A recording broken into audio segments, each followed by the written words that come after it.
All right, good evening and welcome those who are joining us virtually as well as those who are here, and we welcome our media friends as well. We ask you to please join us for the Pledge of Allegiance. I pledge allegiance to the flag of the United States of America and to the republic for God, indivisible. Thank you. Item 1.3 is approval of the agenda. I move to approve the agenda. All right, second, any discussion? All in favor, please say aye. Aye. Chair votes aye and the agenda is approved. Item 1.4 is input from the public. This is a period devoted to comments by the general public, excuse me, if any, and discussion of those comments. In the interest of privacy and due process, the public is requested to not raise personnel issues except in a legally noticed closed personnel session of the board.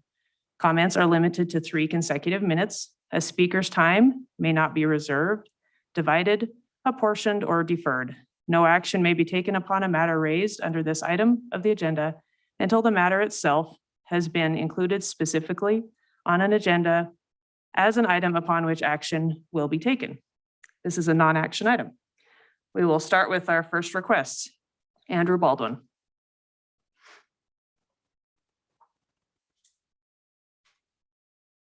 I'd like my son to talk first. Right. He's in that list as well. Okay, can you tell me what his name is and I'll find him? Grayson. Should have been right there. All right, they kind of got shuffled. Okay, go ahead, Grayson. Hi, my name is Grayson Baldwin. I'm 8 years old and I am in 3rd grade at Liberty Peak Elementary. These last 2 years of school have been very uncomfortable. I never thought school would need to be this way. I miss seeing my friends and teachers' faces. It is really hard to learn when my teacher's face is covered. It is very distracting having a mask on my face all day. The masks make me feel sick and they make me feel it's hard to breathe. I am always worried that I will be the next kid in quarantine for exposure. I don't want to fall behind in school. COVID has taken so much of us kids. It is time for us to be able to live a normal life again. Please help us get our childhoods back. Thank you. Thank you, Grayson.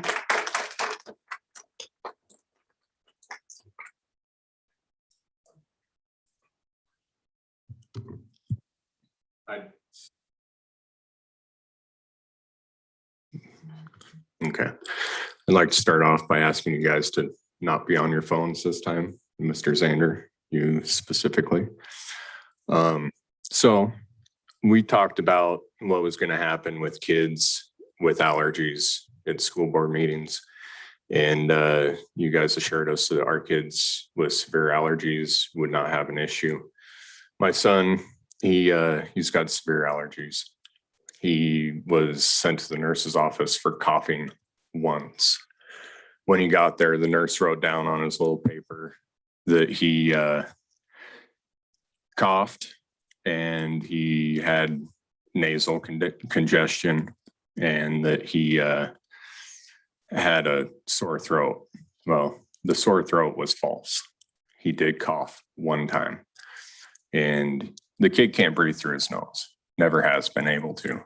Now I understand him getting sent to the office because those are symptoms.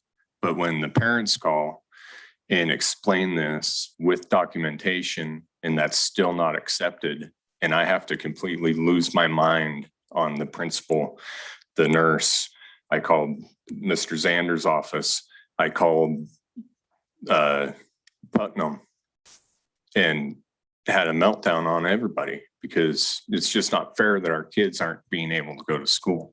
My daughter, the week before that, was sent out of school for close contact. Didn't have an issue, whatever it is, what it is. I'm trying to be good with it. But here we are, and I have documentation that my son has severe allergies and it's not accepted. We had to do an emergency visit to Dr. Gold's office just to get him back into school.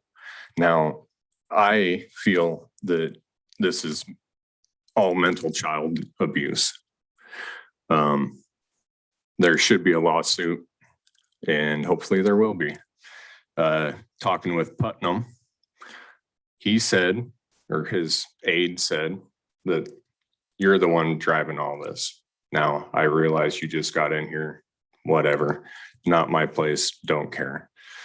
Now, there's been a lot of parents come in here and talk to you guys. And, you know, I have a couple of times and I don't feel like we're getting listened to. I sent a couple of emails. I got a short response back from you, which was great. Thank you. Nothing from Ira. Now, I don't know what to do other than the fact that I wake up at 3 o'clock in the morning, go to work, and I try to make it to this board meeting. Time. Thank you. Brent Kelly.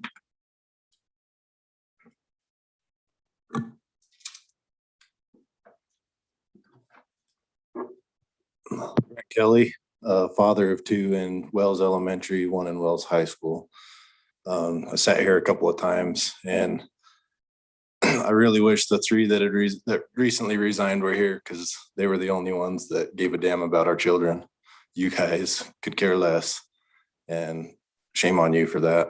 You guys have thrown our kids to the wolves.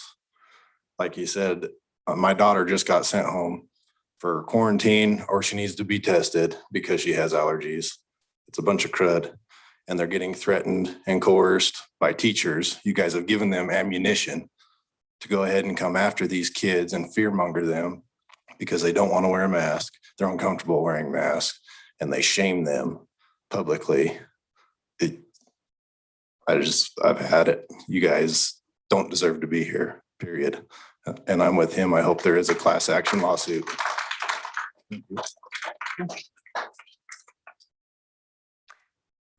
Kobe Coley.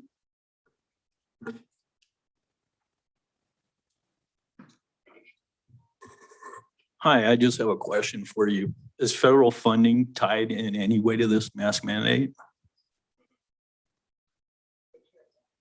No. No. So it's you guys just implementing this. No.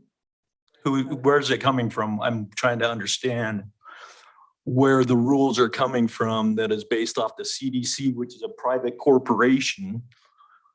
And who's making these rules? Yeah, your governor. So it's in your interest, the governor's interest, so you're just following what he's saying. Is that correct?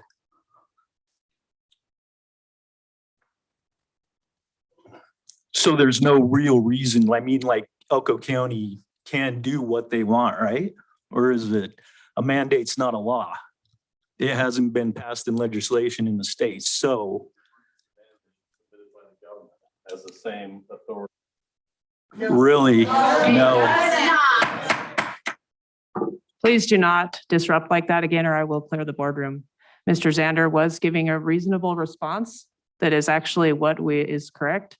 And that's where we are from here. Okay, thank you. Thank you. Carla Wilbur.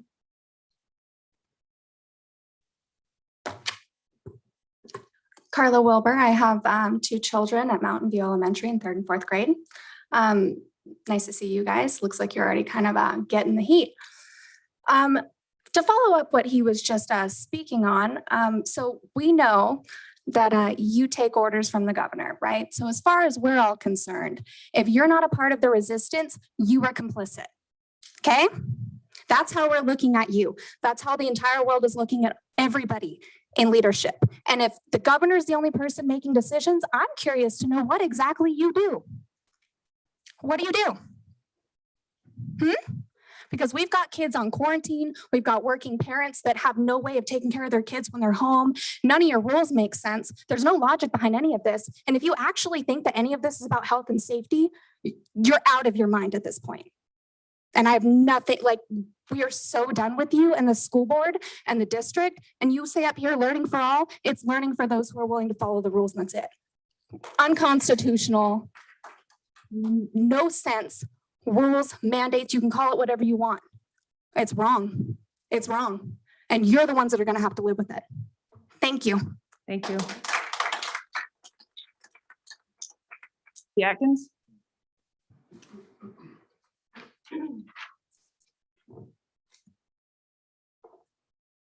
So Jeff Zander, I know that you're a previous superintendent here. I don't agree with your contractual agreement. I think it's wrong. I think we're at what, triple dipping? But I will ask you about the policy that you made that expressly prohibits those conversations taking place that create personal relationships between students and teachers. That was your response to the Wells situation with Whitaker. Not was one person within that entire situation with your own investigation held accountable. As a matter of fact, you took one of those specific people and you gave him a promotion.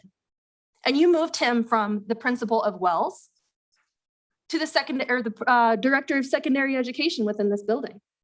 You gave him a promotion when he is a mandatory reporter, right? Mandatory reporter. Statute of limitations, there isn't one. There's no statute of limitations on that. A mandatory reporter did not report sexual relations between a child and a teacher. Multiple people reached out to this educator, this person, this principal at the Wells High School. There's no statute of limitations. I don't know how many times I need to say that, but I would really appreciate someone, DA, bringing charges up. And I would really like to see you investigated. 100% like to see you investigated. And to see you back in this school makes me want to vomit in my mouth. I'll address that concern, okay, during the superintendent's report. I would request my time be paused if he's going to be speaking. Continue. For you to be here is a disgrace and absolutely disgusting. You know what happened. You know this school district was sued for $2.5 million based on the neglect. They knew about it. They investigated for 4 months. She was charged in 2017. Reports were brought up to the Wells principal in 2016 by a custodial agent or worker, custodial worker, and teachers. Physical evidence, proof on social media, hence your policy. And you give that man a promotion? Now you rehired him as the principal of Battleborn Youth Academy. Who are you? What are you? Why are you here? Because you've done nothing but enable, and it is disgusting. Absolutely disgusting. I hope you're gone soon. Rochelle Hoover.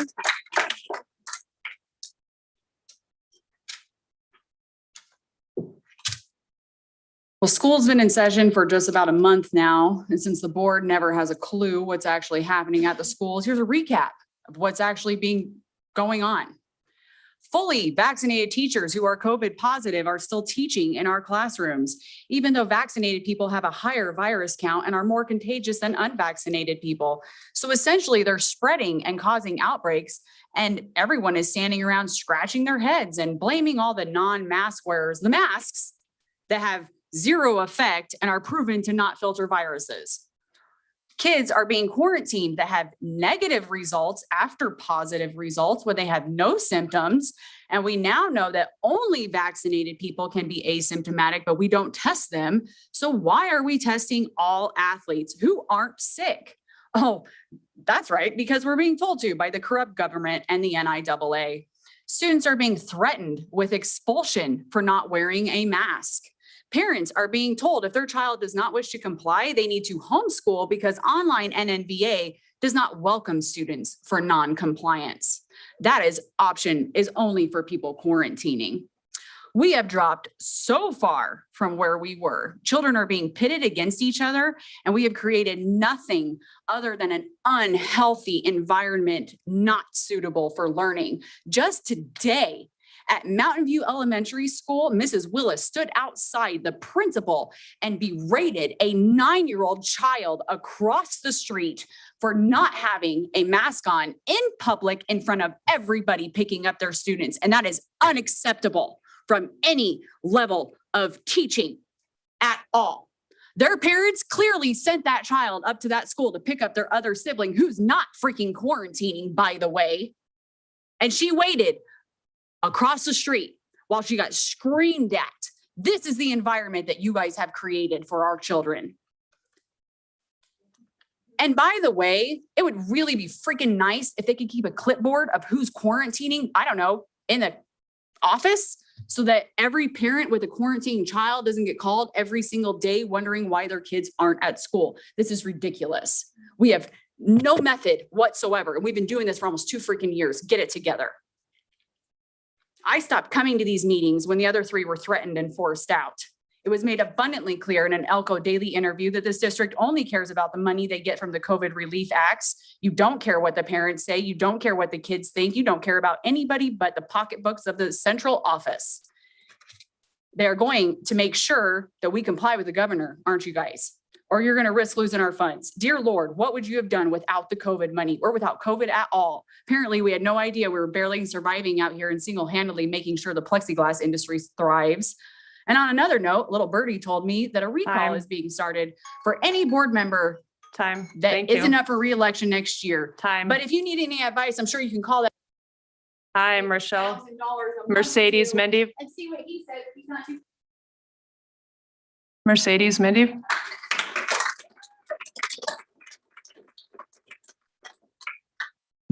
Hi, good evening, Board, Mr. Zander. I'm here to address some concerns that I have about the submission process for the school board position that I encountered while applying. When I submitted my letter of intent and resume for consideration, I received a phone call letting me know they were in receipt of it. Less than 48 hours later, I received a text message from an Elko County employee who shared their disgust with what happened to me and said they were sorry my submission was rejected. As I had no idea what they were talking about, I simply responded with a text message stating I had not heard anything from the school district. As this conversation was awkward and uncomfortable, I didn't press for additional information. Why would somebody in the county know my business? Instead, I sent an email to Teresa Diestra and Ira Wines asking why my submission was rejected. When Teresa responded to me, she indicated that they were choosing applicants they felt were most qualified and thanked me for my interest. When I requested clarification as to why I didn't qualify for an interview, explaining that I should not have heard it from someone in the community, Teresa's response was that conversation in the community didn't warrant a response from the district. Well, yes, it does, Ms. Destrip. This is a public seat you are holding. You do not own this seat. You are an elected official, and the same people who put you on that seat are going to be the same people that take you out of it. When you applied for a board position, you stated you were a mother, a soccer coach, a community volunteer, as well as a life coach and financial manager. Let me tell you about myself, Ms. Destrip. I am a mother. I am a wife. I'm a professional musician. I am a teacher, music teacher. I am a community volunteer. I have also performed at the Smithsonian, not once, but twice. And I've performed for the Kennedy Center just a year ago.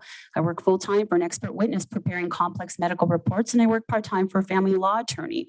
I've worked in the district court preparing orders for guardianship compliance, requiring knowledge of state statutes. I'm also a delegate for the Bass Club, and I sit on the board of directors for a large townhouse community complex in Miami, which required knowledge of Florida statutes in order to run the community property and stay properly and stay in the black. I currently sit on the Elko City Planning Commission, so I'm trying to understand how I wouldn't qualify for an interview.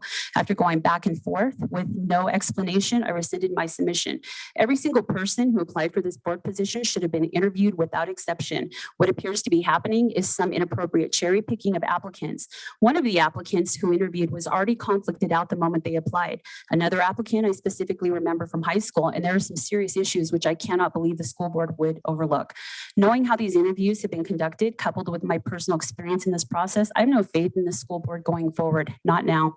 Until the school board as a whole can stand against the tantrumonious threats coming from a certain Nevada school union pushing the will over policy and the politicization of policy, we are doomed. It is really quite stunning that Elko County once had some of the best schools in the nation. I would know because I attended those schools. I was born here. What's happening now isn't a teacher problem. This is a school board problem that has not affected good policy for teachers or students. Teachers are quitting in droves because y'all can't do your job and have the audacity to overlook applicants without even asking the hard questions. Certainly this gets Thank you.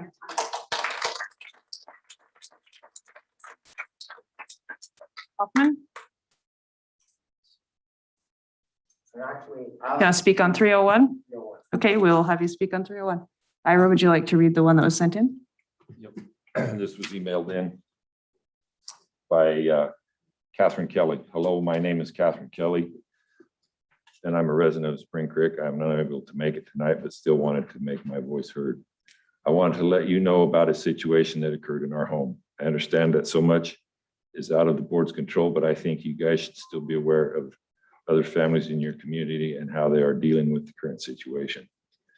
I'm a public school teacher. I have been for over a decade. My job is hard, but I have always managed and believed in the public education system. This week, I made the hard but correct choice to homeschool my kids.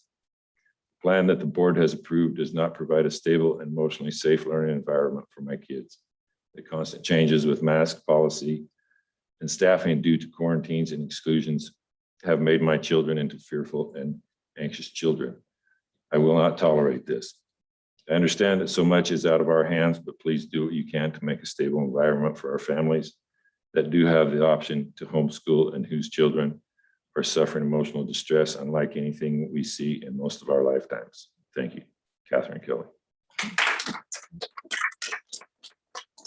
Anyone who wishes to speak who did not submit a paper, please come forward.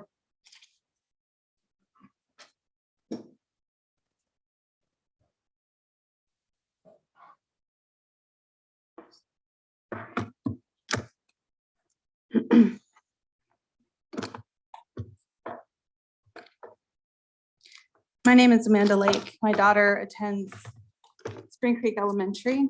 So I'm here on her behalf as well as her kindergarten class. A lot of parents I've chatted with. It is clear to me that voicing our opinions and frustrations about forced mandates on our kids is falling on deaf ears. So I'd like to take another approach, science. Science that proves the ineffectiveness and damaging effects that these cause socially, emotionally, and health-wise. We have all been told the lie that masks work. We have been told to follow the science because science works. Well, ladies and gentlemen, that's what I've done. After following some research, I have found that the size of a virus molecule is just 1 micron. While the size of a vapor from an e-cigarette is an average size of 60 microns. And if you're wondering why a vapor from an e-cigarette matters, it is because a surgical mask, much like what you're wearing, has holes with a size of 80 microns. Sorry, she made me out of breath. The cloth masks also have holes with an average size of 500 microns. You don't have to be a scientist to know that this is the equivalent of trying to stop thrown sand with a chain link fence. And I have photos to further prove my point. And these were not just taken randomly. These are from doctors. This is a pretty serious looking mask. This is a mask much like what you're wearing.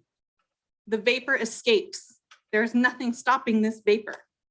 This is what we're telling our kids is keeping them safe. And if vapor can escape these masks, what's a virus? If it's 1 micron, vapor is 60. Of the 60 microns, and I can give you the doctor's names later if you'd like. This is physical, tangible evidence that demonstrates the ineffectiveness that the masks have. I have shown you that the masks fail, but let's talk about what they really do. Studies have shown that wearing masks for long periods of time causes masks to build moisture from breath and sweat. This causes a bacteria buildup. This is what we're breathing in our lungs. Putting unnecessary stress on the immune system, in which, surprise, surprise, we get sick. Also, carbon dioxide that our bodies are not designed to breathe. Studies have also shown particles of plastic and fibers from the masks that you are all wearing get lodged in the lungs. This is a foreign body. Time. Thank you. And anybody else that wants to hear, I've got a lot of evidence here. Thank you.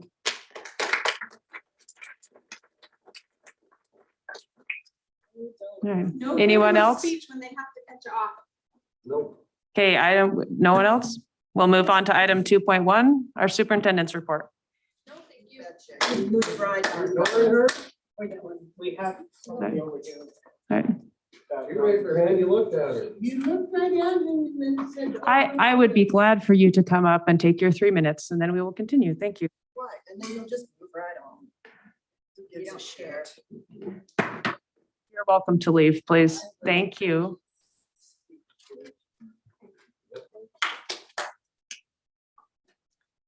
Julie Stevenson, and I figure I'll finish where she was going on.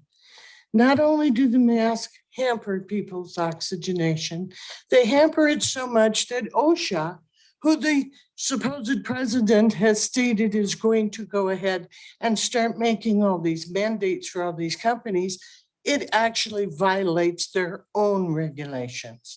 It is also maintaining fluids. It is maintaining moisture. It is maintaining bacteria. Because the children feel like they can't breathe, they breathe deeper. So instead of the bacteria remaining in the upper portions of the lungs, it gets down into the lower lobes of the lungs and brings on bacterial pneumonia. And that is what we're seeing with a lot of children in the hospital. And they're calling it COVID-19 Delta virus. But when they actually start doing testing, they're finding out, just like the Spanish flu, it's bacterial pneumonia. And we are causing it by forcing these children to wear these masks. OSHA puts employees on the job in certain areas with masks for a limited amount of time, and it's not hours. As a matter of fact, Dan, what is it, about 20 minutes? We're putting these children in masks 6 to 8 hours and telling them at very, very young ages, they have to keep this thing on and continue to breathe in contamination, bacteria, drop their oxygenation level, raise their CO2 level, do harm to their immune system, and then we wonder why we get sick. We're causing these children to get sick, and that doesn't count the psychological damage. We have children who have gotten to the point where they're terrified to be around other people. I can't go visit grandma because I'm going to kill her, because that's what they've been told, and not by their parents. They've been told that because they're being informed that from the schools, and that's coming from you guys. Now, if you want to do something for the children of this county, you really need to start doing your own research and finding out what is and isn't science, because this nonsense is not science. This is playing the governor's game. Thank you. All right. Is there anyone else who wishes to speak? Please come on up.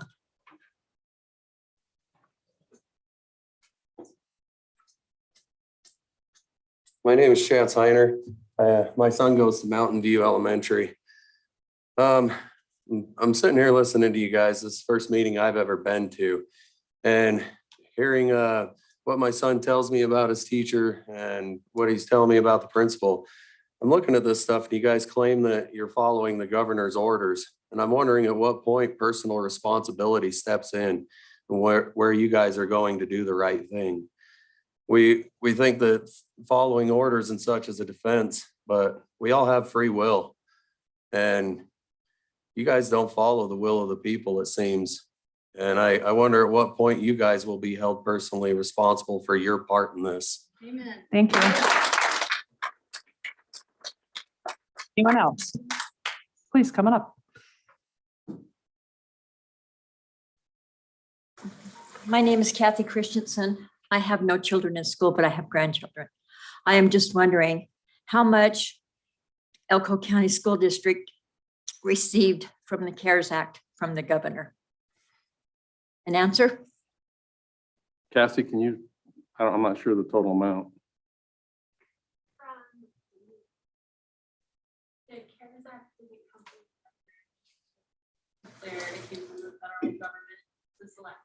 Well, the federal government, they stated earlier, they didn't take money from the federal government. No, there's nothing in those mask mandates that is, I want to know how much money you guys got from the CARES Act. she's going to answer you.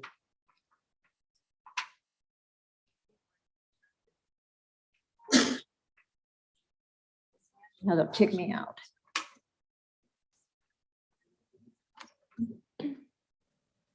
It's for sure.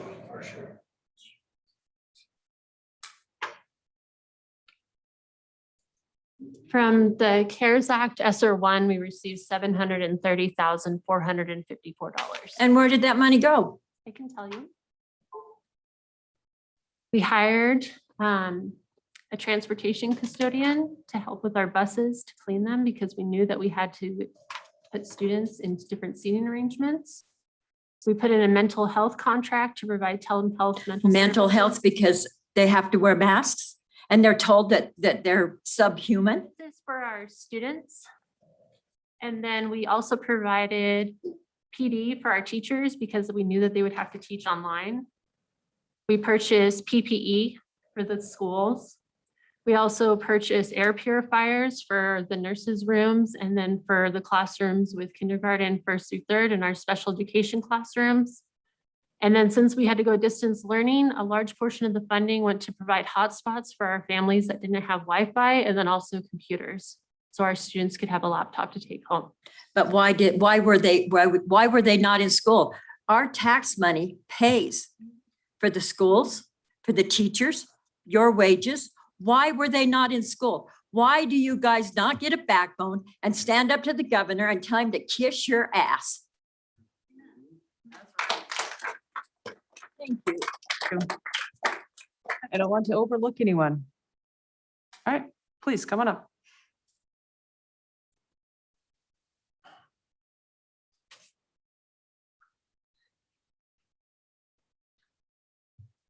Hi, my name is Devin Baldwin, and I have 3 children currently enrolled in Spring Creek. Not for sure how long that's going to be, depending on how this keeps on going. I just wanted to point out, I have 2 nieces and a nephew that go to school in South Dakota who have all had COVID last year, gone back to school. They were in school all last year without any mandates, without masks, without contact tracing, without all of that. South Dakota has one of the lowest COVID rates in the country. So the protocol when a child is exposed at their school is, of course, the child that's COVID positive goes home and quarantines. The children that have been around said child wear a mask for the 7 to 10 days. So I'm kind of wondering why we aren't following states that have a lower COVID rate. Why are we not picking up things that's working for other states? You know, if it, and a lot of us in this room, if any of it made any kind of common sense, if it had a higher mortality rate, if the masks were proven to work, if everything, you know, made sense to all of us, we would have no problem following these. But we feel like everything is just falling on deaf ears. Like we don't have a voice, like we're not being heard. And our kids are the ones that are suffering.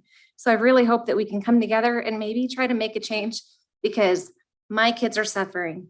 And I hate that I have to choose between their mental health and their academic health, because I'm afraid that my kids' mental health will suffer very badly by being home and not being able to be around their peers. So hope we can make a change. Thank you. Thank you.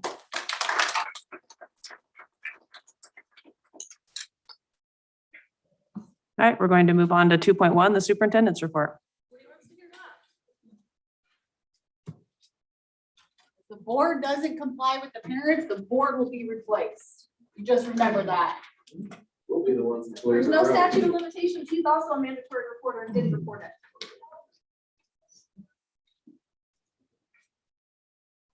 I'm good. I just kind of got your way. I think so. All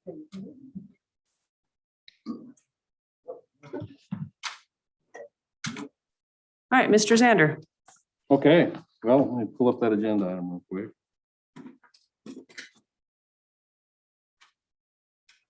So I've attached like 6 or 7 memos on there. The first memos we have attached on there is from Chartwells. They're having issues with supply chain and, getting certain food items in a timely manner. So as a result of that, they asked for some flexibility in how they set those menus. And so Keith actually sort of spearheaded that effort to sit down with them and talk about that. We put protocols in place to where on a daily basis, the nurses are being updated on what's going to be served for those meals so they can track the allergy related, issues and all the health related issues we deal with in regards to the food service program and some of our students. So that's in there. I wanted to share that with the board. I've included a construction update, and I think it's pretty self-explanatory. We're sort of dealing with some of the same things that we're dealing with at the last meeting, in that almost all the projects are completed, okay, with the exception of about 1% of HVAC equipment that we're still waiting on, which is supply chain related, okay? The Mountain View Elementary roof repair is complete at this point in time, and all the other projects are very close to completion, but we're still waiting on some parts. The enrollment report, I've attached an enrollment report on there, and it shows current enrollment of 10,009 students. Okay, that's 338 students higher than where we were at last year this time. So that's a positive trend. Still have concerns about the current enrollment we have out there in our schools. And you see a number of early graduate requests on this day's consent agenda. And so, as you go through the school year, you'll see fluctuations in enrollment. We have some changes in regards to the way we're accounting for the adult education enrollment. So there's no enrollment on this particular sheet for that. So that will also subsidize with the enrollment we have on the sheet, okay? And we've also changed, if you look at early childhood, that number's a much different number than it was last year, and they've changed the way they account for those students and actually spread them through the schools that they would attend based on the attendance area that they live in. So just so you know, on the enrollment, when we get to the budget, at some point in time in December, that'll all lead into building that particular, to the budget. I provided also an update on COVID, okay, and the guidelines that we received from the state and the emergency directive. And so I just shared that with you. The only change in this has to do with outdoor classrooms and social distancing. We also received a notice from the Secretary of State requesting an agenda item in October to discuss voter outreach, some legislation that passed that's going to change the elections. As we all know, it's sort of sweeping the nation at this point in time. And so at the first or second meeting in October, they've asked to have an agenda item where they can call in on that agenda item and present to the board. Lastly, I also attached a document on there that sort of came from the forum that we had last week in regards to the educating the public and the bond model that's going to go to the voters in December. And so the Free Press had specific questions about our presentations. And so I provided a response to them, and I've attached that on this document. Chris Johnson is from the committee for the promotion of that, and he's completed the PAC paperwork, so that's in place. And so they're going to start fundraising for the election flyers and things of that nature. We're going to meet with Amanda from the county manager, hopefully early next week, okay, and work on some collaboration there in regards to providing additional staff to deal with contact tracing and close contact tracing in all of our schools. As we all know, after the tonight's discussion, especially, this COVID and the regulations we have and the mandates we have, okay, have sort of taken over our schools. And, between school nurses and secretaries and counselors and everybody in our schools, just the magnitude of work that's taking place to provide contact tracing and tracing the kids and testing the kids and getting those results and checking those contacts is taking an enormous amount of time. And so we want to commend all those employees that are doing that. I know that people are getting burned out. I know that people are frustrated. And I'm operating underneath the understanding that I have that emergency directive coming from the governor has the same weight as a state law. And so that's where we're at, but we'll look into that, okay? And we'll see if if we do have some flexibility. I doubt that very much, okay? But we will see if we have some flexibility there. You know, the layered protections that we're working on at the district level now is, and we have been working on this for the past 2 years, it is, you know, we've enhanced the filtration on our ventilation systems in our schools, you know, hand washing stations and encouraging kids to wash their hands, you know, for our employees and kids to stay home when they're sick. You know, and no doubt the contact tracing and the quarantine process that we have in place. So we're definitely up against it right now. You know, we were hoping that we'd see a moderation in regards to the active cases. And at some sites we have seen some moderation, but at some sites we haven't. And so, you know, this thing's going to run its course, however it's going to run its course. Okay. And what we're doing is we're trying to keep our schools open. Okay. And the mandates that we're operating underneath right now require us to do what we're doing right now. And so that's sort of where we're at on that. You know, in the comments that were made earlier about the Wells situation, I just want to comment. So in 2016, the board adopted a boundary policy that provided guidance to employees of acceptable relationships, okay, whether it be electronic or in person with students, because social media had sort of blown up at that time. And there were a lot of concerns about what was going on in our schools and how we're communicating with our students.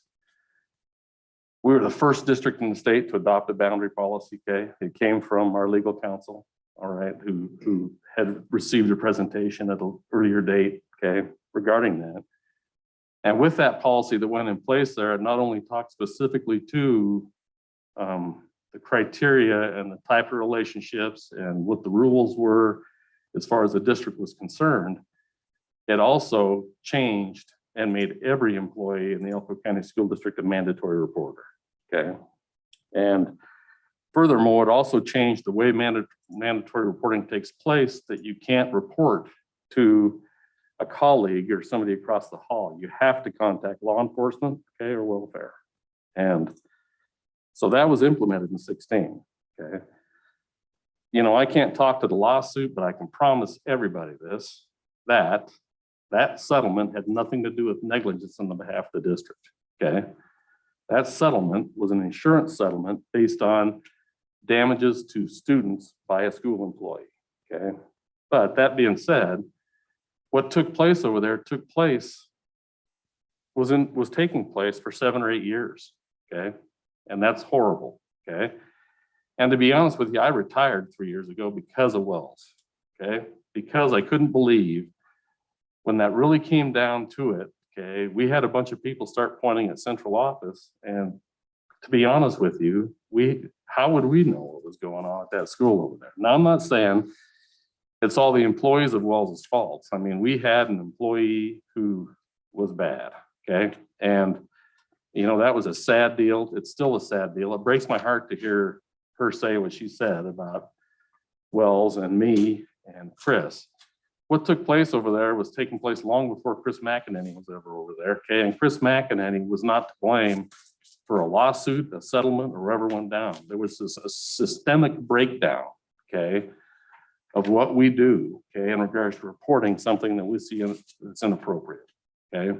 And so, you know, I can't talk to anything about the lawsuit or the settlement or any of that type of stuff, but I want to tell you that we are here to protect your kids, okay? And we adopted that policy to protect students, okay?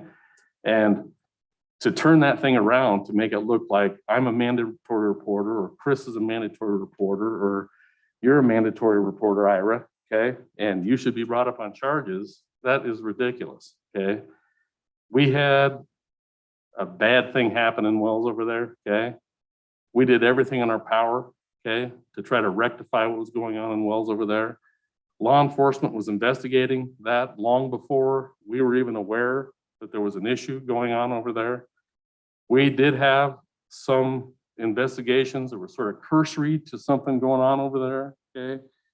But that lawsuit and that settlement had nothing to do with negligence on the behalf of the Elko County School District, okay? With that, I think I'm done. Oh, I also wanted to share with the board. So I'm not going to be in the office Thursday or Friday, okay?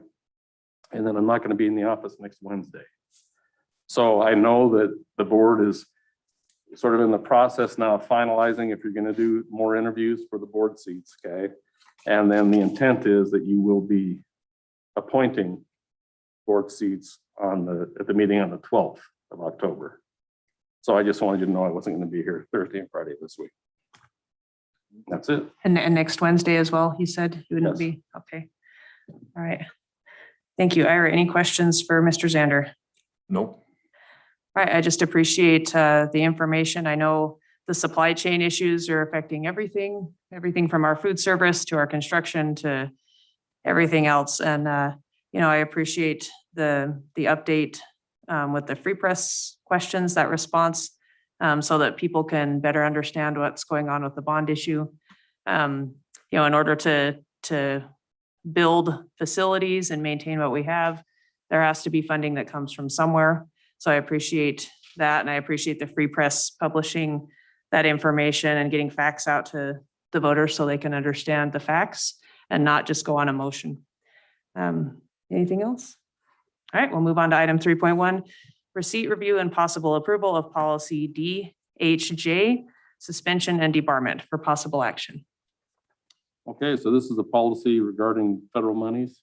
And, we get periodically audited by federal auditors and our local, audit firms that audit, all of our funds on an annual basis. That being said, in the past, they've asked us for a debarment policy, and we've never actually had a debarment policy in place, okay? I don't believe over wasn't here for 3 years, but I know prior to that 3 years, we have never, had to actually institute a debarment of a vendor, okay, for any of our grants that we had in place. But that being said, as a means to satisfy the auditors, okay, Cassie's developed this policy and she's here at the meeting. If you guys have specific questions regarding that policy, I think it's fairly straightforward. And no doubt, okay, when we manage federal monies and state monies, we have specific lists of allowed and allowable expenditures, okay, and also vendors, okay, in regards to what we use, most like for textbooks, that's sort of driven by the state, okay, so something similar to that. All right, any questions? So a debarment is just to remove a vendor from doing business with them. All right, we did have a request for public comment on this item. Mr. Lee Hoffman.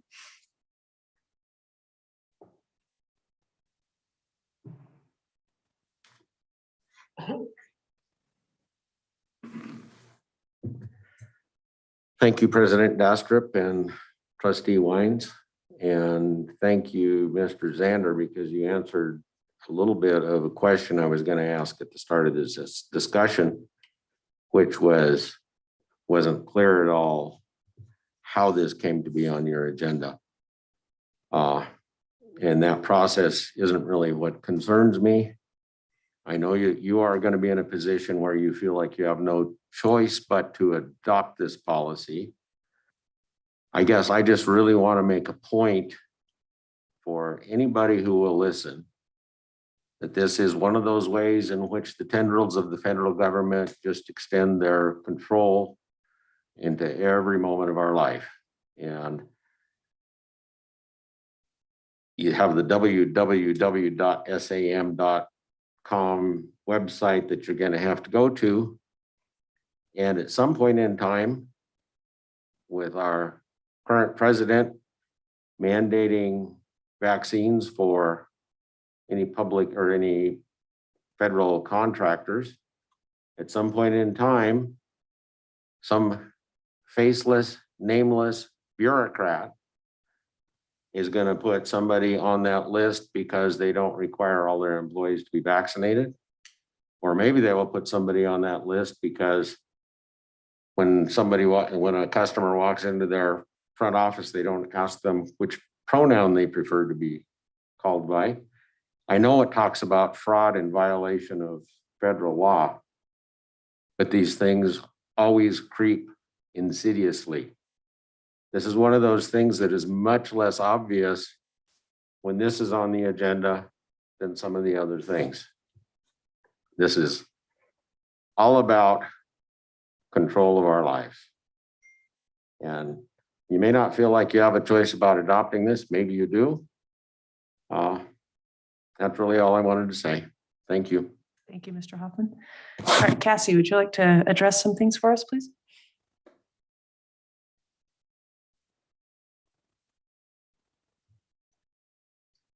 Lee, just to address your comment, this has been a federal a requirement for the district and anybody that receives federal funds.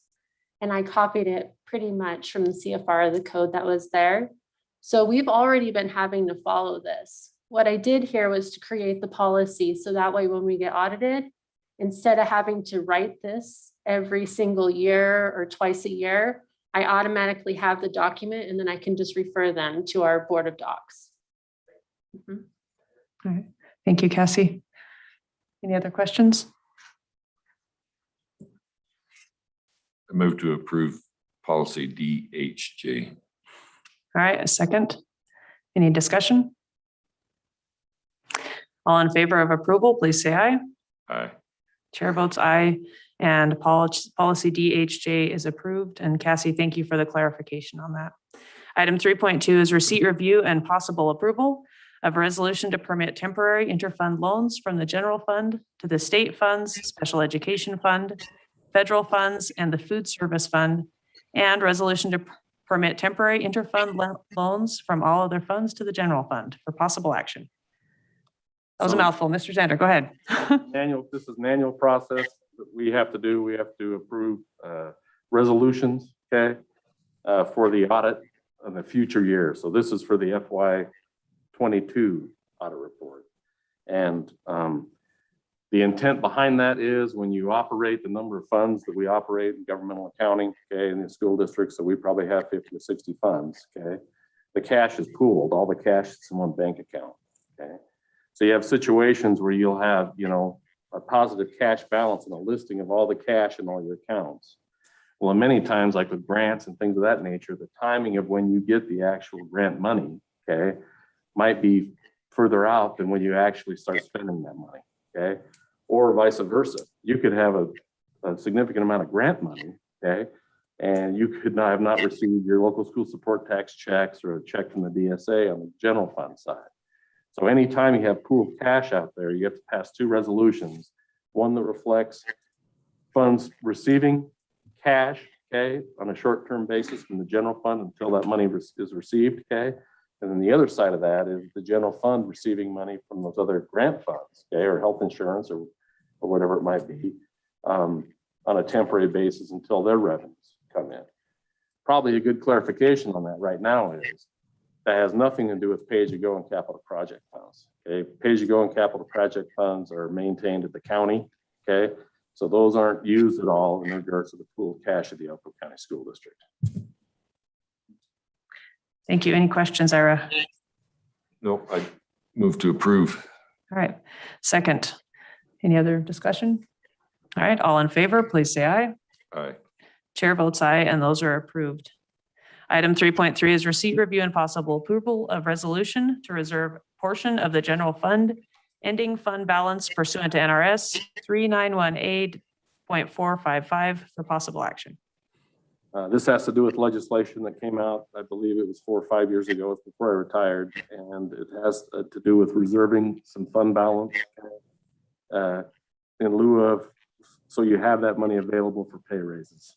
Okay, and I think that it might have been linked, and Mike could probably say it was a linked with performance pay at one point in time. It actually goes back. It was attached to a performance-based pay initiative.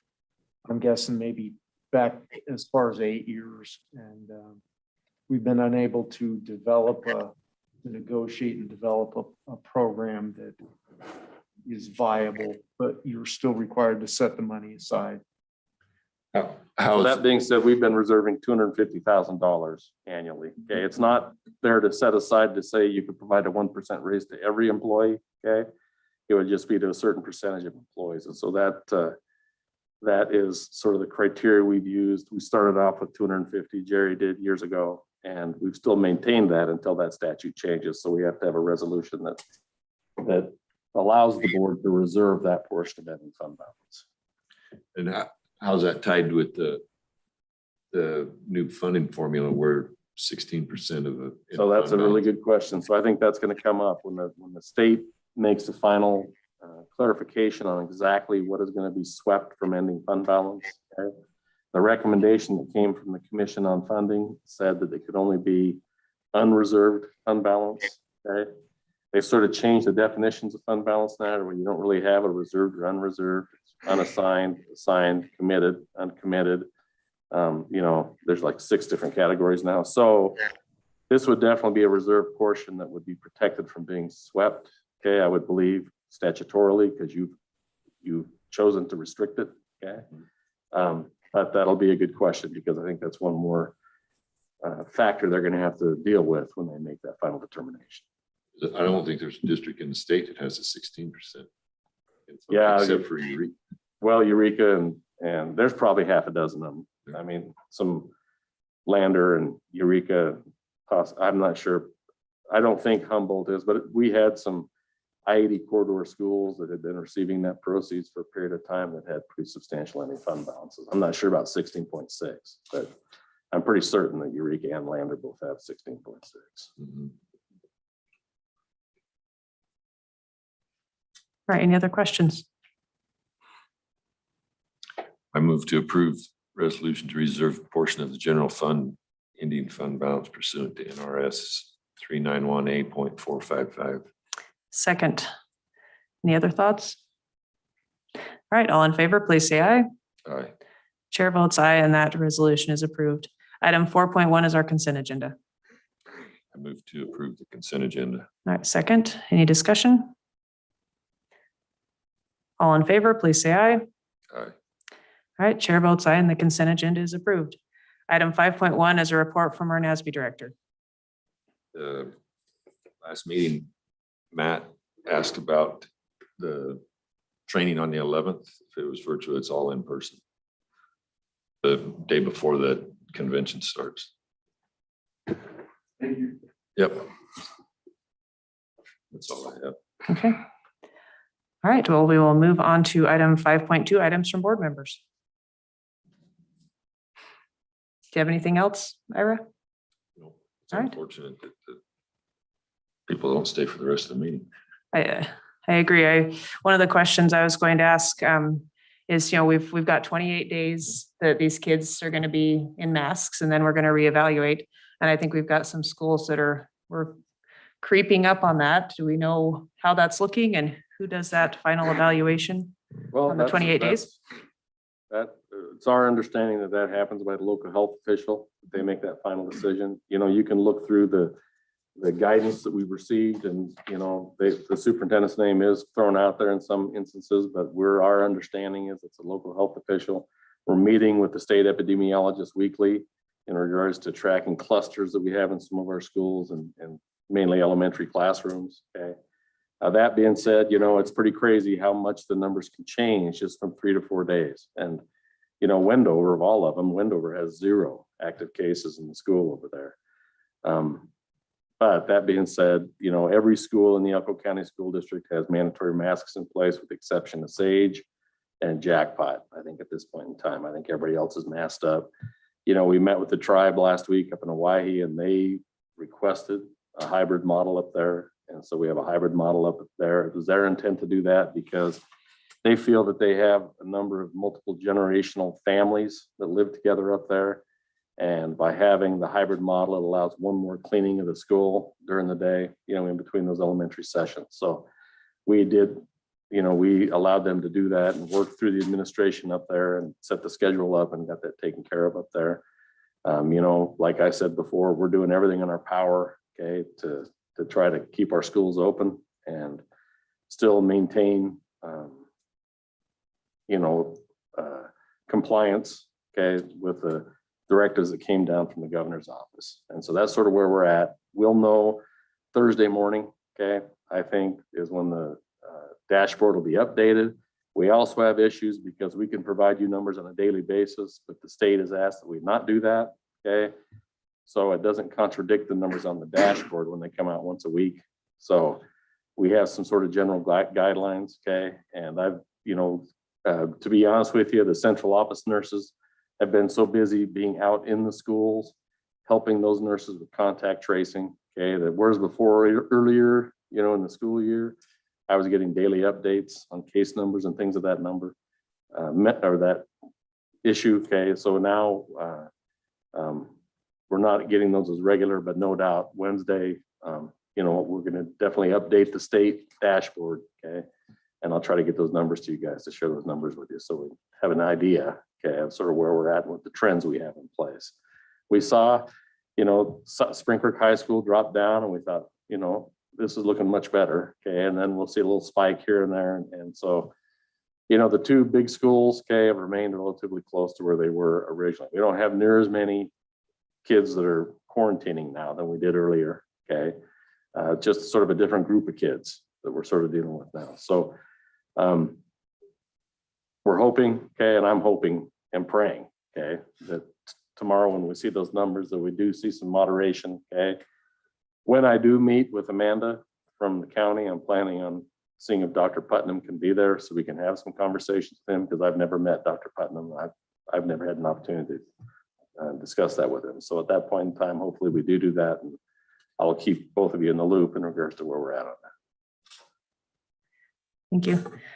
Ira, anything else? Okay. Well, I will just say for those of you who stuck around, thank you. We appreciate you staying. For anyone who says you guys don't understand, I think that's pretty sad. They think we don't understand what's going on. I have 7 kids in school, from high school down to a kindergartner. I've got a senior to a kindergartner and everything in between. And this has been a hard time. This is an incredibly hard time. It's not fun when your kindergartner gets excluded and he says, how come they made me leave? And he feels like he's being banned from school. But as a parent, it's my job to teach my kids, to share with them, to say sometimes, things around us aren't how we want them. In fact, most of the time, things around us aren't really exactly how we want them. When you have your athletes that get excluded, or there's suddenly a test that excludes kids from being able to play, it's heartbreaking. It is heartbreaking. There have been a lot of tears in my home over exclusions, over not being able to participate. And it is incredibly difficult to sit here and say, well, we're just doing this because we think it's fun. This is not fun. It's not pleasant. I wish we had South Dakota's governor here. I would love it. Okay. I would vote for her yesterday and last year. Okay. I would love to have her here and be able to move forward in a different way than Nevada is moving forward. But unfortunately, we are where we are. And the best we can do as parents, and sitting here under mandates that are considered law under an emergency directive, is to teach our kids that we just keep stepping forward 1 foot at a time, regardless of what's going on around us. Things are not going to be pretty. They're not going to be pleasant. Sometimes they are, but when they aren't, we just have to keep moving forward. And all the tears in my house, that doesn't necessarily help from day to day. They want to say, Mom, we just want this to be over. And I think we could all agree, we just want this to be over. But right now, that's not where we are. And the important thing is we're trying to keep the schools open. We are hopeful that at day 28, these can go away for our kids and we'll be able to see things level off and decrease. But right now, that's where we are. And like I say, it's heartbreaking for all of us to have to go through this. It's not a pleasant experience. And I just really hope we can focus on what we can do right now, which is provide the best education possible under the circumstances. And I know we have a lot of fantastic teachers and administrators who are doing just that, and I appreciate their work. So that's all I have. We'll move on to item 6.1, approval of the accounts payable. I move to approve the accounts payable. All right, second, and I will just disclose that I have a family member who is listed or who has an employer listed in the accounts payable. Any questions or discussion? All right, all in favor, please say aye. Aye. Chair votes aye as well, and the accounts payable are approved. Item 7.1 is a final opportunity for input from the public. Is there anyone who wishes to speak? Please come up.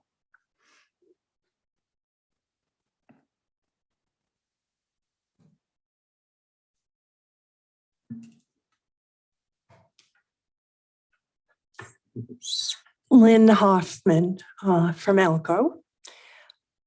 I have 4 quick things. One, I think we now see that votes matter. All of our votes matter. And we are in a situation right now where all of the people who are able to govern us are on the other side. They want us to be masked forever. Second thing, I think we've got the invisible bureaucrat once again, who our new superintendent hasn't even met yet. And who is making decisions? Very hard to know, you know? Third thing is that the last thing I saw, Washoe County School District had some kind of something where a decision had to be made. Sisolak didn't want to make it. He said the Board of Education was going to make it. The Board of Education didn't want to make it. They said probably the Washoe County School District was going to make it. And it's once again, who's making the decisions? Who do we blame? The other thing that I didn't even find out for till a couple of days ago is that Kathy McAdoo, who lives in Elko, is, of course, we know this, she's the president or chairman of the Board of Regents, but she has a seat on the State Board of Education. She is one of 11 people on the State Board of Education. 7 of them are appointed, 4 of them are elected. And I told somebody I didn't think she had anything to do with any of what's going on in these schools, but she does have a seat on that board. So that was it. Thank you. Thank you. All right, is there anyone else who wishes to make a comment? All right, I will just say we appreciate you coming. We appreciate those who attended virtually as well. And we'll call this meeting adjourned. Thank you.